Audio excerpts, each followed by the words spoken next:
The room froze when Trump mocked Obama, but no one expected the mic drop that followed.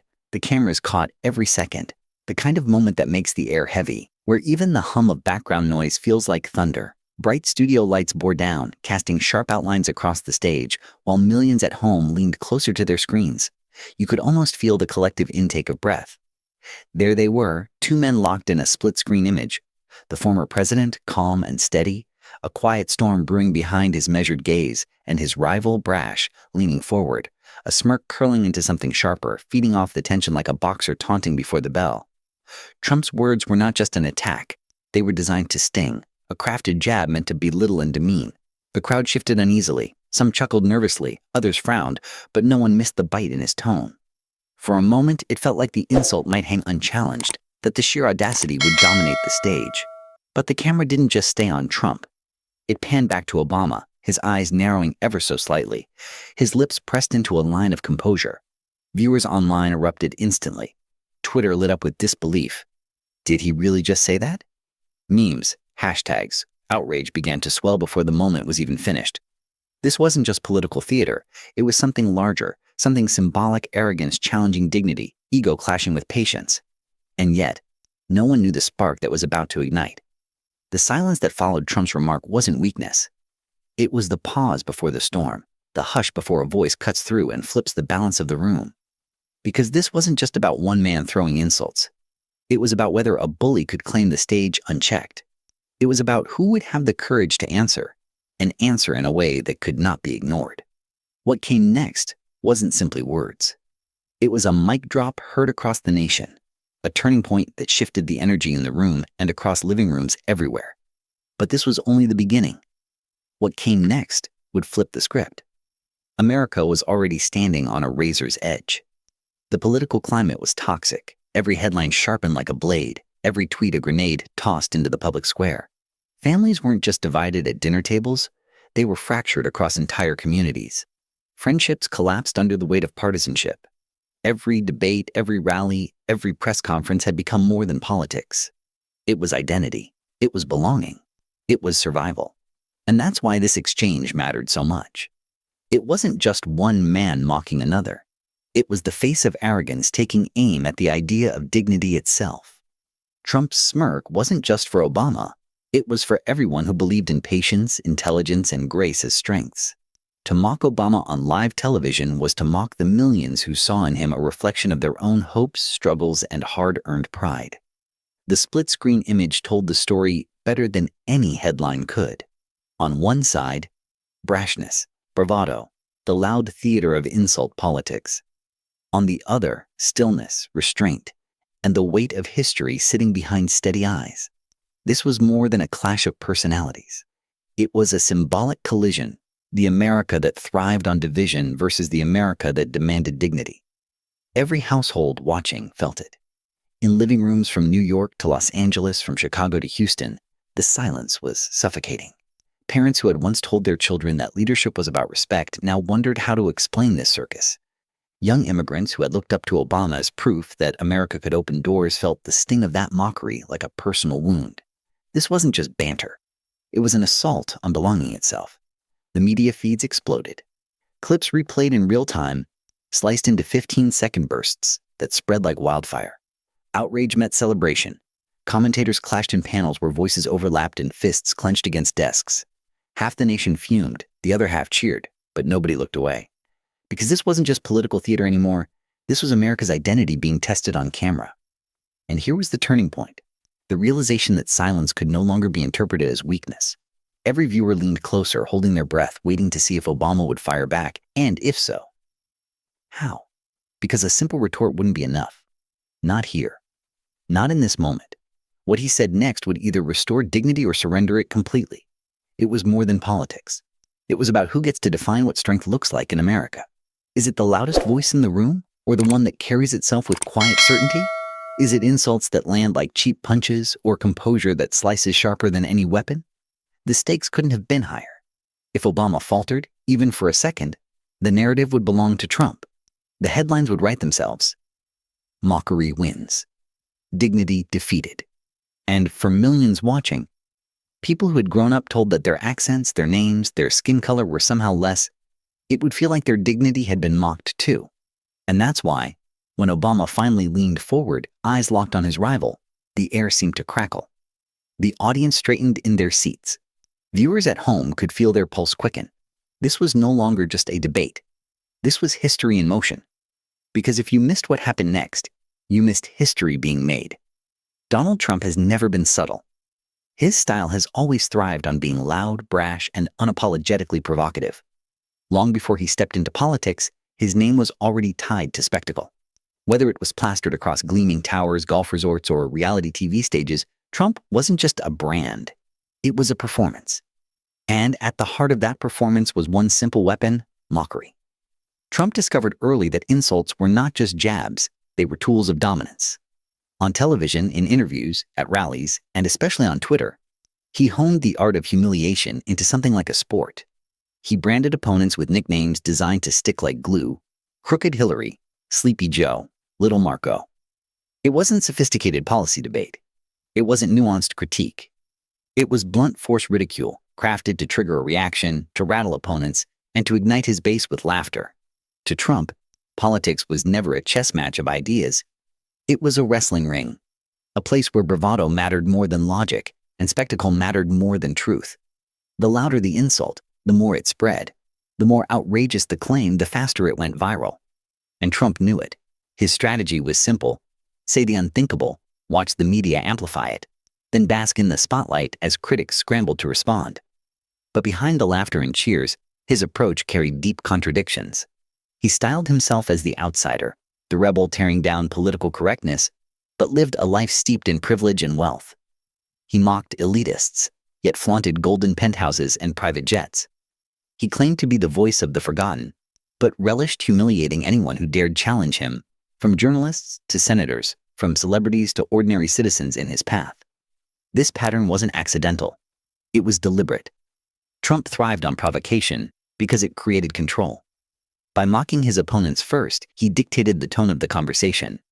Instead of answering tough questions, he turned the spotlight into a theater of ridicule. Instead of defending policy, he ridiculed personalities. His insults weren't just attacks. They were distractions. And for years, it worked. Opponents stumbled, audiences laughed, and Trump walked away with headlines that kept him at the center of every narrative. But it wasn't just politics. This was his identity. Trump's public life, from business deals to TV boardrooms, revolved around dominance. On The Apprentice, his catchphrase, "You're fired," was never whispered with regret. It was delivered with relish, with the smirk of someone who understood the thrill of public humiliation. That same smirk reappeared in his rallies and debates, the mocking grin that suggested he wasn't just arguing, he was enjoying the spectacle of tearing someone down. This, for many, is what made him the villain in America's political drama. Not because he believed differently, not because he fought hard, but because he turned humiliation into entertainment. Because his power wasn't built on building others up, it was built on tearing them apart. And the more the crowd laughed, the more he leaned into it, feeding off the energy like a performer addicted to applause. But arrogance, unchecked, always reveals cracks. Trump's bravado often tipped into contradiction. He mocked others for weakness, yet his own skin was famously thin. He insulted relentlessly, yet bristled at the smallest criticism. He portrayed himself as fearless, but his responses betrayed insecurity. Long rants on Twitter, endless feuds with late-night hosts, even attacks on private citizens who had simply voiced disagreement. For a man who claimed invincibility, he revealed just how much words could wound him. Still, the strategy had its rewards. His base adored it. They saw in his mockery a rebellion against a world they felt had silenced them. When he called out opponents with crude nicknames, they cheered, not just for the insult, but for the audacity.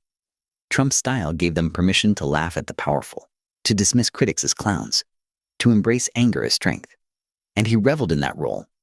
The showman, the disruptor, the man unafraid to say what others wouldn't. But there's a truth about arrogance that history never fails to remind us. It creates blind spots. By playing the villain so proudly, Trump underestimated the weight of dignity. He dismissed composure as weakness, patience as passivity, respect as irrelevance. He believed humiliation always won, that louder voices always drowned out steadier ones. And in that belief, he failed to see the quiet power of restraint. the kind that doesn't need to shout to dominate. So when he turned his mockery toward Obama, he assumed it would be another easy victory. Another viral moment, another headline, another smirk that said, "I control this stage." But this wasn't just another opponent. This wasn't just another insult that would fly by and fade. This was a clash not only of two men, but of two philosophies. One that thrived on noise, and one that thrived on silence sharpened into precision. And that's the danger of arrogance. It blinds you to the possibility that the person you mock might not just absorb the hit, but return one so devastating, so perfectly timed, that it flips the entire script. Because arrogance always meets its match. Long before the cameras, long before the roar of a divided nation's applause and jeers, Barack Obama had learned that dignity was not just a performance, it was survival. Born to a father from Kenya and a mother from Kansas, raised between worlds that often seemed to clash, his very existence was a negotiation of identity. Every glance, every assumption, every barrier told him he was different. Yet, instead of hardening into bitterness, he cultivated patience. He learned the quiet power of listening before speaking, of choosing the higher ground even when insulted. That patience would become his armor. That restraint would become his weapon. When America first met him on the national stage, it was not with the arrogance of a man demanding attention, but with the humility of someone who understood the stakes of hope. His speeches carried not just words but weight, the weight of history, of movements cut short, of dreams deferred too long. And yet, he never raised his voice to mock or belittle. Instead, he elevated. He reminded a fractured country of what it might still become. To his supporters, this was not just leadership, it was a balm for wounds they feared would never heal. But behind the polished speeches and the broad smile was a man forged in struggle. He had faced the dismissals of professors who doubted him, the suspicion of neighbors who saw him as an outsider, the dog whistle politics that questioned his very legitimacy. And yet, through each attack, he remained composed. He did not lash out. Because he understood something his antagonists did not, that dignity lasts longer than outrage. Where others saw weakness in restraint, he saw strength. Where others mistook calm for passivity, he saw the power of patience. As president, he carried that same posture into the world stage. Whether negotiating with foreign adversaries or comforting grieving families, he presented steadiness when chaos raged all around him. Supporters saw him as not just a politician, but as proof that leadership could still be defined by grace. His critics tried to twist that composure into coldness, but even they could not deny. When Obama entered a room, the atmosphere shifted. Authority did not have to shout. Sometimes it only had to stand. And perhaps what made him most human was not just his power, but his grounding. The image of him shooting hoops with staff, reading letters from ordinary Americans late into the night, or walking hand in hand with Michelle. These were glimpses that made him relatable. He wasn't untouchable. He was accessible.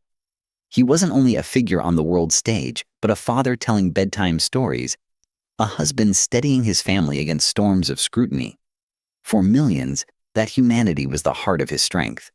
And yet, restraint always comes at a cost. Each insult swallowed, each attack endured, each conspiracy left unanswered. It all built pressure. The birther slander, the mocking caricatures, the endless attempts to delegitimize him as other. Few men could withstand such assaults without breaking. But Obama did, not because he lacked feeling, but because he understood the deeper game. History would remember how he responded, not how they provoked. That clarity was his shield. Still, even shields can be tested. And on that night, with the cameras rolling, with the nation split down the middle, with Trump standing opposite him and launching ridicule into the air like a weapon, Obama's composure would once again be dragged to the battlefield. Millions leaned forward, breath held. Would he strike back? Would he remain silent? Would the calm that had defined him finally crack? The answer would not only determine the night, but it would remind the world why dignity is more dangerous than arrogance. Because this was not just about two men trading words.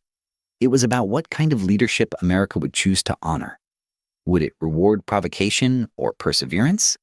Would it cheer the loudest voice or respect the most disciplined one?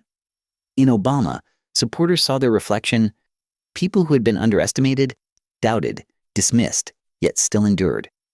And when he finally answered, it would not be just his voice speaking, but theirs. And that calm dignity, tested for years by whispers, slanders, and sneers, was about to face its most brutal trial yet. The stage lights burned brighter than usual that night, or perhaps it only felt that way. Cameras zoomed in, commentators whispered in hushed tones, and the audience, packed with partisans and undecideds alike, leaned forward as if history itself were teetering on the edge of the podiums. This wasn't just a debate, it was a prize fight disguised as politics, and Donald Trump, the showman, knew how to make an entrance. From the start, his barbs came sharp and fast. He leaned over the microphone with that trademark smirk and let the insults fly. His words weren't just arguments, they were weapons. He mocked policies, sneered at promises, jabbed at weaknesses both real and imagined. Every pause was an opening for interruption. Every serious point Obama tried to make was cut off with a quip, a jeer, or a dismissive wave of the hand. The audience couldn't help but react. Some laughed nervously, unsure if they were watching politics or theater. Others gasped, scandalized by the brazenness of Trump's words. A few applauded, loud, sharp claps that broke the air like gunshots. The media in the back scribbled furiously, already crafting headlines in their minds. This was drama in its rawest form. Obama stood still. He didn't flinch, though the attacks grew personal. Trump's voice, booming and relentless, filled the stage, his confidence swelling with every insult. He painted himself as the fighter, the outsider unafraid to say what others wouldn't. To his supporters, it was thrilling. To his detractors, it was chaos. But no one could deny Trump had seized control of the room. And then there was Obama, calm, collected, a statue in the storm. He let the words crash against him, wave after wave, without striking back. His eyes narrowed only slightly, his hands folded lightly at the podium, his tone measured when he spoke. If Trump was the storm, Obama was the shoreline. Steady, immovable. Yet to the audience, it seemed he was cornered. The interruptions piled up. His answers grew shorter. The air thickened with tension. It was cinematic in its perfection. The villain, brash and swaggering, looked untouchable. The hero, restrained and patient, appeared pinned against the ropes. Even those rooting for Obama began to shift uncomfortably in their seats. Was he being too soft? Too quiet? Would he let this night belong to Trump? The cameras captured every flicker of expression. A raised eyebrow from Obama, a smirk curling at Trump's lips, nervous shuffles from the crowd. The sound technicians could almost hear the pulse of the nation beating under the silence between interruptions. Commentators whispered in earpieces. Is Obama losing control of the moment? Trump doubled down, sensing weakness. He interrupted more aggressively, sneered more loudly, even laughed over Obama's words. His voice carried triumph, the tone of a man who believed he had already won. He looked at the audience after every line, fishing for laughter, applause, validation, and more often than not, he got it. Still, Obama did not take the bait. He absorbed it, stored it, and waited. His silence wasn't weakness. It was timing. He understood the rhythm of battles like this. Let the opponent overextend. Let the noise reach a deafening peak. Let the crowd think the hero is finished. Because then, and only then, does the reversal matter. And so the tension stretched, minute after agonizing minute. The villain towering, the hero biding his time. The audience on edge, not sure if they were witnessing a collapse or a setup. The energy in the room reached a fever pitch. And just when it seemed the imbalance had tilted too far, when even Obama's allies whispered doubts under their breath, the air shifted. Obama looked up, finally meeting Trump's gaze with a calm so sharp it cut through the noise. The silence between them stretched longer than any insult could. The crowd felt it. Trump smirked, still confident, still sure he had dominated. But he didn't realize he had played directly into Obama's hands. And then the tables turned. The silence was deafening. For the first time that night, Donald Trump stopped speaking, not because he wanted to, but because something in Barack Obama's gaze froze him in place. The audience sensed the shift immediately. Phones paused mid-recording, pens hovered over notepads. The buzz in the room stilled. A debate that had felt like chaos was suddenly balanced on a knife's edge. Obama leaned ever so slightly toward his microphone. His expression was calm, almost serene, but behind his eyes there was steel. He didn't raise his voice, didn't pound the podium, didn't match Trump's bluster. Instead, he allowed silence to do the heavy lifting. The pause before he spoke seemed to stretch forever, each second winding the audience tighter and tighter, until anticipation became almost unbearable. Then, in that low, deliberate cadence that only Obama could pull off, he began. Donald, he said, pausing just long enough for the name to land like a lead weight. I've noticed that every time you feel cornered, every time the facts aren't on your side, You turn to insults. You interrupt, you mock, you sneer. And maybe that works in a boardroom or on a reality show. But here's the truth. This stage is not your casino. This podium is not your TV set. And the American people? They are not your audience to manipulate. They are your responsibility. The crowd erupted. Gasps, then applause. Then a standing ovation in scattered pockets of the hall. The cameras caught Trump's face. The smirk faltered, just slightly, just enough to betray that the punch had landed. Obama didn't push. He let the cheers wash over him, standing motionless, waiting. That patience, the restraint not to rush, was its own kind of power. And when the noise subsided, he spoke again, slower, sharper. You keep saying you're a fighter. That you tell it like it is. But what I see is a man who can't stand still long enough to listen, who confuses bullying with strength, who thinks shouting louder makes you right. Trump's jaw tightened. He tried to interject, but the moderator held up a hand. For once, Trump's voice was not the loudest in the room. Obama leaned in closer, lowering his tone until the audience had to lean forward to catch every word. Strength, he said, is not how many names you can call someone. Strength is how many people you can lift up. Leadership is not about winning an argument on stage. It's about winning trust when no one is watching. The words hung in the air like thunder after lightning. The camera zoomed in on Obama's face. Calm, steady, unshakable. Then cut to Trump, his shoulders shifting, his lips pressed into a thin line, his fingers drumming nervously on the podium. For the first time all night, he looked less like a warrior and more like a man exposed. Obama pressed forward, building momentum. His voice remained calm, but each word carried the precision of a surgeon's scalpel. You call yourself a deal maker, but America is not a deal. It's not something you buy, or sell, or slap your name on. It's an idea built on sacrifice, on service, on dignity. And every time you try to tear people down, every time you pit one group against another for applause, you chip away at that idea. The audience was silent now. Not out of disinterest, but because every syllable demanded attention. Even those who had laughed at Trump's earlier jabs were still riveted by the gravity of Obama's words. And here's the thing, Obama continued, his hand resting lightly on the podium. If you can't respect your opponent in a debate, how can the American people trust you to respect them? If you can't listen here, how will you listen in the Oval Office? Trump shifted again, visibly rattled. His eyes darted toward the moderator, then the audience, as if searching for an escape hatch. His trademark smirk returned for a split second, but it looked strained, pasted on, a mask cracking under the heat. Obama paused. He let the silence stretch again, knowing full well the power of stillness. Then he delivered the line, the one that would be replayed in headlines, sound bites, and campaign ads for years to come. You talk a lot about making America great again, he said, his voice rising just slightly. But greatness isn't about shouting. It isn't about dividing. Greatness is quiet confidence. Greatness is service. Greatness is sacrifice. And Donald, if you have to keep telling people you're great, maybe you never were. The hall exploded. Cheers thundered. Applause rattled the rafters. Some audience members stood and roared like they'd witnessed a knockout punch. Camera flashes burst across the stage like fireworks. The moderator struggled to restore order, but it was useless. The crowd had already decided who owned the night. And there was Trump, caught in the glare of 100 cameras, his face redder than the stage backdrop. He tried to fire back, but the words stumbled. His interruption sounded hollow, defensive, desperate. The swagger was gone. The showman was shaken. Obama, on the other hand, didn't move. He stood at the podium like a man who had already said all that needed saying. His calm smile was not triumph but assurance. He didn't gloat, didn't hammer the point. He simply let the weight of his words hang in the air, knowing nothing more needed to be added. The mic drop moment wasn't a literal drop. It didn't need to be. It was in the silence that followed. It was in the look on Trump's face. It was in the audience's roar, in the stunned commentators scrambling for words, in the way history seemed to bend at that instant. Obama had done what heroes always do in the third act. He had turned the tables. The cameras captured it all. The close-ups of Trump's agitation, the sweat on his brow, the darting eyes.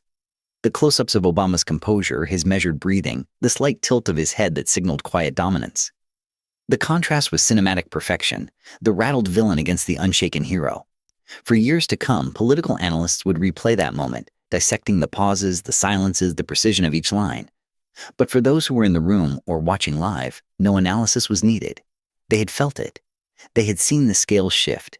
And as the applause finally quieted and the debate moved on, one truth was inescapable. The night no longer belonged to Trump. It belonged to Obama. The moment the words left Obama's lips, silence filled the stage, but only for a heartbeat.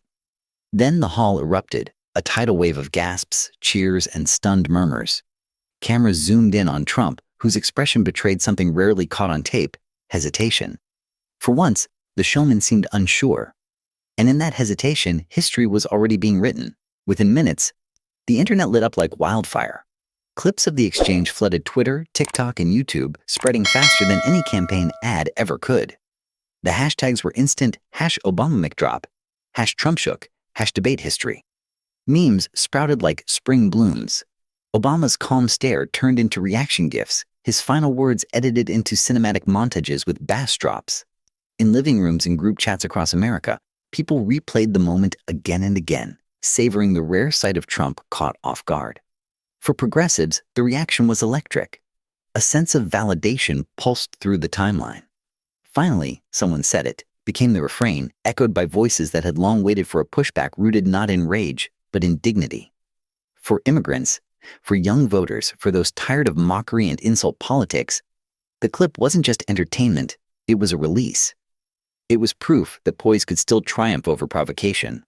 But the response wasn't uniform. On the other side, Trump loyalists scrambled to spin. Some called it scripted theater. Others insisted he was just letting Obama have his moment. Right-wing commentators tried to paint the mic drop as weakness cloaked in cleverness, a media trick. Yet even in their denial, the desperation was visible. Because no matter how they framed it, the image of Trump flustered and Obama unshaken was seared into the public's memory. Newsrooms didn't waste a second. CNN ran the clip on repeat. MSNBC called it the exchange of the decade. Even Fox News anchors, visibly uncomfortable, were forced to analyze it, some brushing it aside, others warning viewers that the optics don't look good. Late-night hosts built entire monologues around it before the sun had even set. The narrative was unavoidable. Something big had just happened. Internationally, the shockwaves rippled even louder. European papers splashed headlines about Obama's masterstroke. World leaders offered sly smiles in press conferences, sidestepping but clearly referencing the viral moment. Celebrities chimed in. Actors, musicians, athletes posting the clip with captions like, "This is how you handle a bully." Suddenly, it wasn't just an American story. It was global theater. For Obama's supporters, the mic drop became more than a debate highlight. It was a cultural landmark. It reaffirmed the idea that leadership wasn't about the loudest voice, but the steadiest hand. And for millions who had felt worn down by years of political chaos, the moment carried an emotional charge that words alone couldn't capture. It felt like watching balance restored, even if just for a night. And then came the FOMO effect. People who hadn't tuned in scrambled to watch the replay. If you missed it, you missed history, anchors teased, and social feeds reinforced the urgency. Clips racked up millions of views overnight. Hashtags trended not for hours but for days. Opinion columns declared it a turning point, while podcasts debated its long-term impact. Whether one admired or despised the exchange, everyone had to acknowledge it. This was the debate moment that no one could ignore. But beneath the noise, one truth lingered. This wasn't just about two men on a stage. It was about what kind of country people wanted to see reflected in their leaders. Trump had bet on bravado, spectacle, and ridicule. Obama had countered with composure, clarity, and a perfectly timed mic drop. And in that clash of styles, America was forced to confront its own reflection. The audience may have cheered, the internet may have exploded, but deep down, the story was still unfolding. Because if one exchange could shake the room so powerfully, what would happen when the nation itself was asked to choose between arrogance and dignity? And that question, hanging heavy in the air, ensured that this was not the end of the story. It was only the beginning of the reckoning. As the dust settled and the roar of applause faded into memory, one truth cut through the noise of partisanship, memes, and hot takes. This moment was never just about Obama or Trump. It was about what leadership really means. In that single counter, Obama distilled a principle that had carried him through 8 years in the White House and beyond, a principle older than politics itself. Leadership, he reminded the nation, is not about domination or clever insults. It's not about who can shout the loudest, sneer the hardest, or humiliate their opponent with the sharpest jab. True leadership is rooted in dignity. It is the ability to hold your ground without losing your grace. It is knowing that power is not proven in mockery, but in restraint. The contrast could not have been sharper. Trump's style has always been about spectacle, louder, brasher, always on the offensive. For years, he built an empire of attention on arrogance, believing it immortal. But in that instant, the facade cracked. Arrogance, as the moment showed, fades quickly. It is a firework, bright, dazzling, impossible to look away from, but over almost as soon as it begins. Dignity, by contrast, is like stone. It endures. It outlasts the noise, the memes, the frenzy of a news cycle. It remains steady and unshaken. And that was the moral of the clash. America, like every nation, will always face a choice to follow the voice of arrogance or the voice of dignity. Arrogance may feel intoxicating. It promises dominance, easy victories, a sense of superiority. But it cannot sustain a people, because arrogance divides. It leaves wounds, scorches bridges, and feeds a cycle of bitterness. Dignity, however, binds. It creates unity because it speaks not to ego, but to values. It reminds us of what America has always claimed to stand for: justice, equality, respect for all. In that debate hall, when Obama delivered his counter with calm precision, he wasn't just challenging one man. He was holding up a mirror to a nation. He was asking, what do we reward? Do we cheer for mockery, or do we honor restraint? Do we mistake cruelty for strength, or do we recognize that true strength lies in composure? And the lesson resonated. Because deep down, people are hungry for something more than spectacle. They are tired of endless division, of politics as entertainment, of being told that insult is power. They crave leaders who embody values, not vendettas. They crave the reassurance that America can still aspire to something higher than applause lines. As this realization spread, the moment transformed from viral clip to cultural parable. The message was not left or right, Democrat or Republican. It was universal. Leadership is not about winning a moment. It's about standing for something bigger than yourself. The leaders who mock may dominate headlines, but the leaders who uphold dignity define history. The crescendo of inspiration built not just in the debate hall, but across living rooms, classrooms, and workplaces. Parents shared the clip with their kids, pointing to it as an example of how to face a bully. Teachers used it as a teaching moment about integrity under pressure. Even skeptics, who may not have agreed with Obama politically, admitted this was a masterclass in composure. And so the clash ended with more than applause. It ended with a reaffirmation of values. America was reminded that its greatness does not lie in arrogance, but in justice. Not in division, but in unity. Not in mocking the weak, but in defending them. These are the values that built the nation. And these are the values that will carry it forward, if only people choose them. As the audience left that night, they carried more than just the memory of a sharp exchange. They carried a spark, a belief that politics didn't have to be cynical theater. A reminder that, even in the noisiest age of social media, dignity still had power. The kind of power that doesn't fade when the lights go off. The kind of power that inspires rather than diminishes. The kind of power that outlives the moment itself. And perhaps that is why the scene resonated so deeply. Because in a world starved for leaders who rise above chaos, Obama's counter was more than a clapback. It was a compass. It pointed the way forward, reminding everyone watching, citizens, commentators, even rivals, that true leadership is not found in arrogance. True leadership is found in dignity. And dignity, unlike arrogance, never dies. Trump mocked. He sneered, he postured, and he tried to turn the stage into his personal playground.